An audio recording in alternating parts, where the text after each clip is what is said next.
संमेलन झालं त्या साहित्य संमेलनाचे अध्यक्ष म्हणून त्यांनी स्थान स्वीकारलं होतं. 1999ला त्यांच्या वडिलांचं प्लेग पूर्ण पुण्यामध्ये महाराष्ट्रात प्लेग आला होता, त्यांच्या वडिलांचं निधन झालं. 1902 साली त्यांचं लग्न झालं आणि 1905 साली ते पुण्याच्या फर्ग्युसन कॉलेजला तिथे शिकत असताना त्यांनी सरांनी जसं सांगितल्याप्रमाणे विदेशी जे कपड्यांची होळी केली ते 1905 सर्वप्रथम विदेशी कपड्यांची होळी करणारे प्रथम होते. त्याचप्रमाणे त्यांनी अनेक अशा इंग्रज हे भारतातून कधीतरी निघून जातील,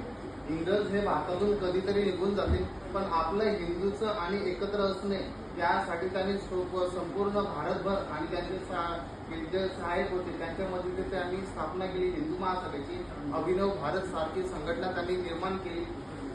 त्याचप्रकारे त्यांना संपूर्ण जीवनात 2 वेळेस काळ्या पाण्याची शिक्षा झालेली. इंग्रज सरकारने त्यांना